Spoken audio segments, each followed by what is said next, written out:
আজ আমরা কথা বলবো শেক্সপিয়ারের লেখা ম্যাকবেথ নামক একটি নাটক নিয়ে। পৃথিবীতে এমন খুব কম মানুষ আছেন যারা শেক্সপিয়ারের লেখা ম্যাকবেথ শব্দটি শোনেননি। 2015 সালে এই ঘটনার ওপর একটি ম্যাকবেথ নামক সিনেমাও তৈরি হয়। চলো কথা বলি এই সম্পূর্ণ আলোচ্য বিষয় নিয়ে। গল্প শুরু হয় স্কটল্যান্ডের জমিনে। গ্লাইম্যাক্সের নবাব ও তার স্ত্রী নিজেদের 5 বছরের সন্তানকে কবর দিচ্ছিল। সন্তানের মৃত্যুতে দুজনের দুঃখে কষ্টে প্রায় দিশেহারা অবস্থা। দূর ময়দান থেকে তাদেরকে 3 জন মহিলা দেখছে। তারা সেই ব্যক্তির সম্পর্কে কথা বলছে যার নাম ম্যাকবেথ। সে গ্লাইম্যাক্সের নবাব ও স্কটল্যান্ডের রাজা ডাঙ্কানের সেনাপতি। তার সাহসিকতা সফলতার চর্চা দূর দূরান্তে ছড়িয়ে আছে। এটা সেই সময়ের কথা যখন পুরো স্কটল্যান্ড গৃহযুদ্ধের মধ্যে আটকে ছিল। নরওয়ে এবং আয়ারল্যান্ডের মতো দেশ স্কটল্যান্ডে আক্রমণ করেছে এবং রাজা ডাঙ্কান নিজের রাজ্যের অনেক সব অংশ হারিয়ে ফেলেছে। তার নিজের লোকেরাই তার ওপর ভরসা হারিয়ে ফেলেছে। শত্রুদের সঙ্গে হাত মিলিয়ে স্কটল্যান্ডের পরাজয়ের ভবিষ্যৎবাণী তারা অনেক আগেই করে বসেছে। বিরোধী দলের নেতৃত্ব মার্ক ডনওয়াল করছেন, যে একসময় রাজা ডাঙ্কানের বিশ্বাসজনক ব্যক্তির মধ্যে একজন ছিল। এলনের লড়াই অর্থাৎ এই যুদ্ধে স্কটল্যান্ডের ভবিষ্যৎ নির্ণয় করবে। যদি পরাজয় তাদের নসিবে আসে তাহলে ডাঙ্কানের রাজবংশে সে শেষ রাজা হিসাবে ইতিহাসের পাতায় থাকবে। এই যুদ্ধ জেতার জন্য রাজা ডাঙ্কান তার শ্রেষ্ঠ এবং শেষ সৈনিকদের পাঠিয়েছে, যাকে নেতৃত্ব করছে ম্যাকবেথ। আর রাজা ডাঙ্কানের আরও একটি ছোট্ট সৈন্যের টুকরো আছে যেটাকে নিয়ন্ত্রণ করছে বানকেও। অবশেষে এই মহা ভয়ঙ্কর যুদ্ধের পর ম্যাকবেথ স্কটল্যান্ডকে বিজয় হাসিল করায়। আর এই যে যুদ্ধের শুরু থেকে বিজয় উপলব্ধির পুরো সময়টাতে সেই 3 জন মহিলার নজর ম্যাকবেথের ওপর টিকে আছে, যেন তারা পরীক্ষা করছে তাকে যে সে কতটুকুর যোগ্য।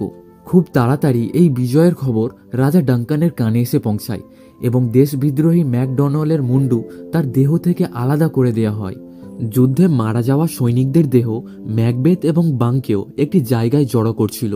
তখনই তাদের নজর সেই 3 জন মহিলার ওপর পড়ে, যারা মরে যাওয়া সৈনিকদের শরীর থেকে রক্ত বার করে জমা করছে। ম্যাকবেথ তাদেরকে আওয়াজ দেয়, তোমরা কারা, কোথা থেকে এসেছো? তারা কাছে এসে তাকে ছুঁয়ে দেখে, আর জবাবে প্রথম মহিলাটি বলে, তুমি গ্লাইম্যাক্সের নবাব, যেটা ম্যাকবেথ প্রথম থেকেই আছে। ফের দ্বিতীয়জন বলে, তুমি কাওয়াডরের নবাব হবে। এটা শুনে ম্যাকবেথ কিছুটা আশ্চর্য হয় এবং অবশেষে তৃতীয় মহিলাটি বলে, তুমি স্কটল্যান্ডের রাজা হবে।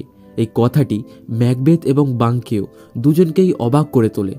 এটা এই 3 জন মহিলার ভবিষ্যৎবাণী। ওখানেই দাঁড়িয়ে থাকা বাঙ্কেও জিজ্ঞাসা করে, আর আমার জন্য কিছু বলবে না?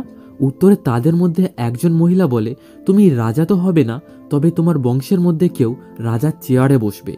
এটা বলার পর এই মহিলাগুলি যেন এক নিমেষেই হাওয়াতে মিশে যায়। তবে ম্যাকবেথ এবং বানকেও যেন এক গভীর চিন্তার মধ্যে পড়ে যায় যে তারা এমনটা কেন বলে গেল। পরক্ষণেই তারা এই চিন্তা বাদ দিয়ে তাড়াতাড়ি করে আহত সৈনিকদের সাহায্য করতে লাগে। তখনই ঘোড়ায় চেপে রাজার এক লোক আসে এবং রাজার তরফ থেকে সকলকে যুদ্ধে জেতার অভিনন্দন জানায় এবং ম্যাকবেথকে বলে, চরম শত্রু ম্যাকডোনাল্ডকে সাজা দেওয়ার জন্য রাজা ডাঙ্কান তোমাকে কাওয়াডানের নতুন নবাব হিসাবে ঘোষিত করেছে। এটা শুনে ম্যাকবেথ এবং বানকাও হতভম্ব হয়ে একে অপরের মুখের দিকে তাকিয়ে থাকে আর ভাবে ওই জাদুকরের কথা সত্য প্রমাণিত হচ্ছে। রাতে যুদ্ধে শহীদ হওয়া সৈনিকদের চিতা জ্বালিয়ে বেঁচে থাকা সৈনিকদের সাথে নিয়ে ম্যাকবেথ ফিরে আসে আর তার সাথে শত্রুর কাটা মুন্ডু নিয়ে আসে রাজাকে উপহার দেবে বলে। পরে সে নিজের বাড়ির জন্য রওনা হয়, যেখানে তার জন্য তার এলাকার বাসিন্দা ও তার স্ত্রী লেডি ম্যাকবেথ অপেক্ষা করছে। এর মধ্যেই ম্যাকবেথের লেখা চিঠিটি তার স্ত্রীর কাছে পৌঁছে যায়, যার মধ্যে যুদ্ধের বিজয়ের খবর তো ছিলই, তার সাথে সেই কালো কাপড় পরা 3 জন জাদুকর্ণীর কথাও লিখেছে এবং তাদের করা ভবিষ্যৎবাণীর সম্পর্কেও, যেটা পড়ে লেডি ম্যাকবেথ আশ্চর্য হয় এবং একই সাথে উৎসাহিত হয়ে ওঠে। যদি ভবিষ্যতের এটাই মঞ্জুর হয় তাহলে এটা আমাদের সম্মানের সাথে মেনে নেওয়া উচিত, এমনটা লেডি ম্যাকবেথের মন্তব্য ছিল। যখন ম্যাকবেথ বাড়ি পৌঁছয় তখন তার স্ত্রীর চোখে তাকে দেখে এক আলোর কিরণ ফুটে ওঠে। এটা কি ম্যাকবেথের বাড়ি ফিরে আসার জন্য, নাকি ওই জাদুকর্ণীর ভবিষ্যৎবাণীর ওপর ভবিষ্যতের কথা ভেবে? ম্যাকবেথ বলে, আগামীকাল রাজা ডাঙ্কান তাদের বাড়ি নিমন্ত্রণে আসছে। লেডি ম্যাকবেথ বলে, এটা তো এক দারুণ সুযোগ। সময়ের মুকুট পায়ে হেঁটে তোমার কাছে এসেছে, প্রয়োজন আছে তো শুধু হাত বাড়িয়ে নিজের মাথায় পড়ার। সময় কারোর অপেক্ষা করে না। এটা যেমন তাড়াতাড়ি এসেছে ঠিক তেমন তাড়াতাড়ি চলে যাবে। এক কথায় বলতে গেলে লেডি ম্যাকবেথ বলতে চাইছে রাজা তাদের বাড়ির নিমন্ত্রণে আসছে, তাকে হত্যা করে রাজা হওয়ার এর থেকে ভালো সুযোগ ম্যাকবেথ আর কখনো পাবে না। তবে ম্যাকবেথের মন দুতরফা হয়ে আছে। একদিকে তার সন্তানের মৃত্যু তাকে ভেতরে কুড়ে কুড়ে খাচ্ছে এবং অন্যদিকে সেই ভবিষ্যৎবাণী তার মাথায় খটকা মারছে। পরের দিন রাজা ডাঙ্কান তার পরিবার ও সৈনিকদের সাথে ম্যাকবেথের বাড়িতে এসে পৌঁছয়। লেডি ম্যাকবেথ তাদেরকে স্বাগতম জানায়। একসাথে বসে নাস্তা পানি করার সময় রাজা এই খুশির মুহূর্তে নিজের সন্তান ম্যালকমকে তার উত্তরাধিকারী হিসাবে ঘোষিত করে। আর এইসব চলাকালীন ম্যাকবেথ ও তার স্ত্রী ওখানেই অবস্থিত ছিল। তাদের দুজনের পা থেকে যেন মাটি খসে পড়ে। বিশেষ করে লেডি ম্যাকবেথ তো একথা একদমই বরদাস্ত করতে পারছিল না। ম্যাকবেথ ওখান থেকে বেরিয়ে যায়। সে বিকেল থেকে ওই ভবিষ্যৎবাণীকে ভুলে যাওয়ার চেষ্টা করছে। তবে তার নার্ভস বলছে যে রাজগদ্দি তো তার পাওয়ার কথা, সেটা রাজার সন্তান কি করে পেতে পারে। সে এক বিভীষিকার মধ্যে আটকে আছে। একদিকে সে রাজার বিশ্বাসজনক পাত্র আর অন্যদিকে তার ভবিষ্যৎ। লেডি ম্যাকবেথ তাকে উৎসবে দেখতে না পেয়ে তার পেছনে যায়। ম্যাকবেথকে তার পথ থেকে হারিয়ে যেতে দেখে সে তাকে দুর্বল বলে। তার পুরুষ হওয়ায় তাকে ঘেন্না অনুভব করায়। তাকে তার মৃত বাচ্চার কসম দেয় আর বলে, নিজের কাজটি পূর্ণ করো। আমি আগেই সৈনিকদের ঘুমের ওষুধ খাইয়ে দিয়েছি। রাজাকে রক্ষা করার জন্য কেউ আসতে পারবে না। আর ম্যাকবেথেরও মনে হতে লাগে, হ্যাঁ সঠিক তো, তারও রাজগদ্দির মধ্যে শুধু রাজাই তো আছে। বদলার প্রথম ধাপে পা বাড়ায় আর রাজা টেন্টে তাকে মারার জন্য ঢুকে পড়ে। রাজা ডাঙ্কান তার বিশ্বাসজনক পাত্র ম্যাকবেথের বাড়িতে অঘোরভাবে ঘুমিয়ে আছে। ম্যাকবেথ আস্তে করে একটি হাত রাজার মুখে রাখে এবং অন্য হাত দিয়ে তার বুকে অগন্তি ছুরির কোপ মারে। আর ততক্ষণ থামে না যতক্ষণ না রাজা ডাঙ্কান তার শেষ নিঃশ্বাস ত্যাগ করে। অপরাধের মনে হয় তাকে কেউ দেখেনি, কিন্তু অপরাধ হওয়ার সাথে সাথে প্রমাণও জন্ম নেয়। আর ম্যাকবেথের অপরাধের প্রমাণ হচ্ছে রাজার ছেলে ম্যালকন। তবে সে এখন মেন্টালি এবং ফিজিক্যালি অতটা শক্তিশালী হয়ে ওঠেনি যে ম্যাকবেথের বিরুদ্ধে দাঁড়াতে পারবে।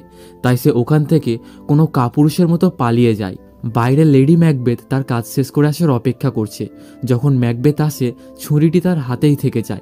লেডি ম্যাকবেথ তাড়াতাড়ি রাজার খুনের প্রমাণ তার হাত থেকে কেড়ে টেন্টের ভিতরে যায় এবং জড়িবুটির ওষুধ দ্বারা অজ্ঞান হয়ে থাকা সৈনিকদের হাতে ছুরিটি ধরিয়ে দেয় আর তাদের হাতে এবং মুখে রাজা ডাঙ্কানের রক্ত লাগিয়ে দেয়, যাতে খুনের অপরাধ তাদের ওপরে যায়। সকালে অজানা হয়ে ম্যাকবেথ যখন রাজা ডাঙ্কানের টেন্টের কাছে যায়, ফিফি এলাকার নবাব ও রাজার খুব কাছের একজন বিশ্বাসজনক পাত্র যার নাম ম্যাকডফ রাজার ঘুম থেকে ওঠার বাইরে অপেক্ষা করছে। ম্যাকবেথ বলে, কে জানে কেন আজ আমার ঘুম থেকে উঠতে অনেক দেরি হয়ে গিয়েছে, আর রাজা ডাঙ্কানও তো এখনও ওঠেনি। চলো ভেতরে গিয়ে দেখি। ভেতরে গিয়ে তারা সকলে অবাক হয়ে যায়।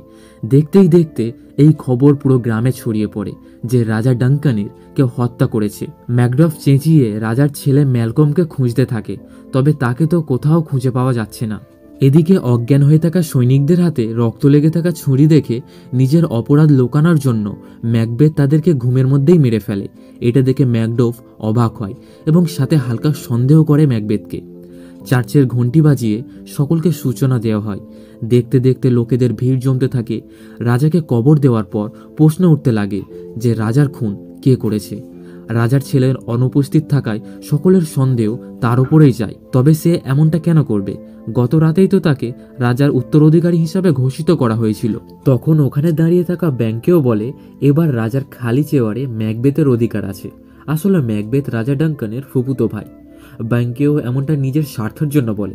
যদি ম্যাকবেথ রাজা হয় তাহলে ব্যাংকের পরিবারেও রাজা হওয়ার সম্ভাবনা থাকবে। কিছুদিন পর ম্যাকবেথ নিজের স্ত্রীকে নিয়ে রাজপ্রাসাদের দিকে রওনা হয়। অবশেষে জাদুকর্ণীদের ভবিষ্যৎবাণী পরিপূর্ণ হয়। ম্যাকবেথ প্রথম কাওয়াডরের নবাব হয় আর এখন পুরো স্কটল্যান্ডের রাজা। পুরো সভার মধ্যে তাকে রাজা বলে ঘোষিত করা হয়। তাকে সকল স্কটল্যান্ডের নবাব ও জনগণ রাজা হিসাবে স্বীকৃতি দেয়। কিন্তু একজন চোরের মনে ধরা পড়ার ভয় সবচেয়ে বেশি থাকে। তার মাথা সবসময় চিন্তায় থাকে। সে রাজার চেয়ার এত পাপ করে হাসিল করেছে, সেটা হাত থেকে ফসলে যাওয়ার ভয় তাকে ঘুমাতে দেয় না। ফলে তার শরীরে পরিবর্তন দেখা দেয়। বেশিরভাগ সময় সে একাই কাটাতে শুরু করে। একদিন সে লেডি ম্যাকবেথকে বলে তারা তাদের রাজপ্রাসাদে একটি সাপ ছেড়ে রেখেছে। আজ না হয়তো কাল কামড়াবে নিশ্চয়ই। এখানে সে তার সবচেয়ে কাছের বন্ধু ব্যাংকেও তার ছেলের কথা বলছে। সে তাদেরকে রাস্তা থেকে সরাতে চায়। লেডি ম্যাকবেথ তার জন্ম দিয়া এই নতুন ম্যাকবেথকে দেখে তো অবাক। সেই মানুষটি কোথায় হারিয়ে গেল যে বন্ধুত্ব ইমানদারিকে সবচেয়ে গুরুত্ব দিত?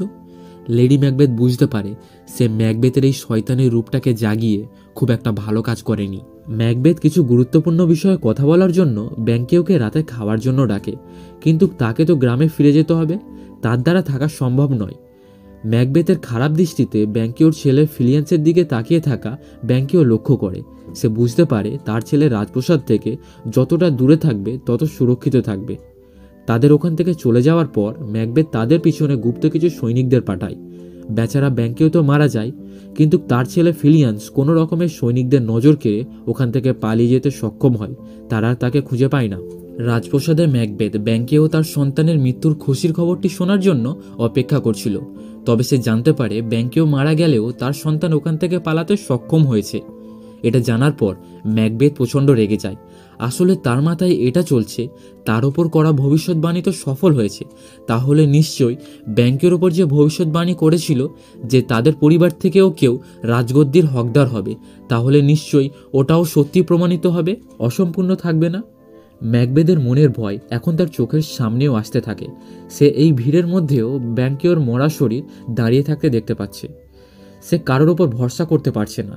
তার সব বিশ্বাসজনক লোকেরা তার থেকে দূরে চলে গিয়েছে, বা বলা যেতে পারে সে তাদেরকে দূরে করে দিয়েছে অথবা তাদেরকে মেরে ফেলেছে। তার এমন ব্যবহার সবাই অনেক লোকের মনেই সন্দেহ তৈরি করে, বিশেষ করে ফিফির নবাব ম্যাকডফের মনে, যে ম্যাকবেথকে রাজার খুনের দিন শুয়ে থাকা সৈনিকদের মারতে দেখেছিল। ওই রাতে ম্যাকবেথের চোখে ঘুম আসে না, আর ভোর হতেই সে সেই জাদুকর্ণীদের খুঁজতে শুরু করে। এক তারাই আছে যারা তার প্রশ্নের উত্তর দিতে পারবে, তার মনকে শান্ত করতে পারবে। অনেক ডাকার পর ম্যাকবেথ তাদেরকে দেখতে পায়। তারা ম্যাকবেথকে বাটিতে করে কিছু পান করার জন্য দেয়। তারপর সে যুদ্ধে মারা যাওয়া সকল সৈনিকদের দেখতে পায়। এবারে তারা তার জন্য ভবিষ্যৎবাণী করবে। তাদের আওয়াজ ম্যাকবেথের কানে এসে পৌঁছায়। যতক্ষণ না রাজপ্রাসাদের বাইরে ছড়িয়ে থাকা জঙ্গল রাজপ্রাসাদে প্রবেশ করছে, ততক্ষণ তার মাথার মুকুট সুরক্ষিত আছে। দ্বিতীয়, ফিফির নবাব তার পথের কাঁটা হবে, এবং অবশেষে মহিলার যৌননালী থেকে জন্মানো কোনো মানুষ তাকে মারতে পারবে না। এমন তিনটি ভবিষ্যৎবাণী শুনে ম্যাকবেথ নিজেকে অমর মনে করে। তার কেউ কোনো রকম ক্ষতি করতে পারবে না ভাবে, আর এই পজিটিভিটির সাথে সে আরও খারাপ কাজে ডুবে পড়ে। ম্যাকবেথ জানতে পারে ফিফির নবাব ম্যাকডফ স্কটল্যান্ড থেকে পালিয়ে ইংল্যান্ডে লুকিয়ে থাকা ডাঙ্কানের ছেলের সাথে হাত মিলিয়েছে। লেডি ম্যাকবেথের হাজার মানা করার পরেও ম্যাকবেথের এক ইশারায় ম্যাকডফের স্ত্রী, সন্তান ও পুরো বংশকে জ্যান্ত জ্বালিয়ে দেওয়া হয়। এই পাপের ওজন এতটাই বেশি হয়ে যায় যে লেডি ম্যাকবেথ আর সহ্য করতে পারে না, আর একদিন মারা যায়। এই খারাপ সময়ে ম্যাকবেথ একা পড়ে যায়। সে যা কিছুই হাসিল করেছিল আজ অবধি, তার প্রেমিকা না থাকায় সেটা অর্থহীন মনে হয় তার। সে এই দুনিয়ার লোভ লালসায় এতটাই মগ্ন হয়ে গিয়েছিল যে সে তার এত কাছে থেকেও তার মনে কি চলছে ওটা বুঝতে পারেনি।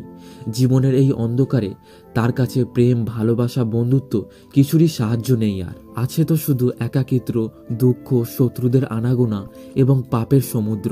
ওদিকে যখন ম্যাকডফের পরিবারের খবর রাজা ডাঙ্কানের ছেলে নিজে থেকে তাকে দেয়, তখন তার মন রাগে, দুঃখে, কষ্টে জ্বলে ওঠে। আর এখন এই যুদ্ধটি তার কাছে ব্যক্তিগত হয়ে ওঠে। ইংল্যান্ডের সাহায্য নিয়ে 10,000 সৈন্য এবং ফিফি রাজ্যের বেঁচে থাকা সৈনিকদের সাথে নিয়ে স্কটল্যান্ডের রাজার বিরুদ্ধে যুদ্ধর ঘোষণা করে। রাজপ্রাসাদের চারিদিকে যে জঙ্গল দিয়ে ঘেরা ছিল, ম্যাকডফ তাতে আগুন লাগিয়ে দেয়। সেই আগুনের ঢেউ যেন আকাশ ছুঁয়ে গেছে। মনে হচ্ছিল এই আগুন পুরো রাজপ্রাসাদকে গিলে খাবে। জঙ্গলের আগুন এবং ছাই রাজপ্রাসাদে প্রবেশ করে, আর এরই সাথে প্রথম ভবিষ্যৎবাণী পূর্ণ হয়। জঙ্গল রাজপ্রাসাদে প্রবেশ করেছে। খুব তাড়াতাড়ি যুদ্ধ সামনাসামনি শুরু হয়। ম্যাকবেথ রাজা ডাঙ্কানকে হেরে যাওয়ার মুহূর্তে জিতের মুকুট পরিয়েছিল। এতে কোনো সন্দেহ নেই যে তার সামনে 10,000 সৈন্য টিকতে পারবে। কিন্তু তার আরও একটি বিষয়ে অহংকার আছে, যে কোনো মহিলার যৌননালী থেকে জন্মানো মানুষ তার কোনো ক্ষতি করতে পারবে না। এই যুদ্ধ দেখার জন্য সেই জাদুকর্ণীরাও মাঠে উপস্থিত আছে। তার মোকাবলা ম্যাকডফের সাথে হয়। একটা লম্বা সংঘর্ষের পর ম্যাকবেথ তাকে দাপটে ফেলে এবং বলে, নিজের তলোয়ার ফেলে দাও। আমাকে এমন কেউ মারতে পারবে না যে তার মায়ের যৌননালী থেকে জন্মেছে। তখন ম্যাকডফ বলে সে তার মায়ের যৌননালী থেকে জন্মায়নি, তাকে তার মায়ের পেট চিরে বার করা হয়েছিল। এটা শোনার পর ম্যাকবেথ তার গলা থেকে তলোয়ার ছেড়ে দেয়, আর দ্বিতীয়বার তোলে না, যেন সে নিজেই এই শরীর থেকে মুক্ত হতে চাইছে, তার স্ত্রীর কাছে চলে যেতে চাইছে। তার চোখ ঘুমে ডুবে আসছে। ম্যাকডফ কখনোই ভাবেনি যে সে ম্যাকবেথকে এমন একটি পরিস্থিতিতে হারাবে। তবে সে সুযোগের সঠিক ব্যবহার করে এবং একটি ছুরির দ্বারা ম্যাকবেথের পুরো পেট চিড়ে দেয়, আর এরই সাথে দ্বিতীয় এবং তৃতীয় ভবিষ্যৎবাণী পূর্ণ হয়। যুদ্ধে শেষ হওয়ার পর ওখানে বাঙ্কিওর ছেলে ফিলিয়ান্স আসে এবং জমিনে পড়ে থাকা একটি তলোয়ার নিজের হাতে তুলে নেয়। এদিকে ডাঙ্কানের ছেলে ম্যালকমও ফিরে এসেছে।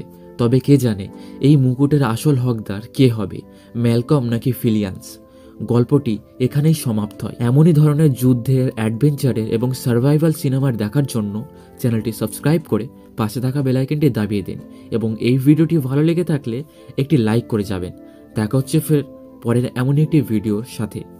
ভালো থাকবেন।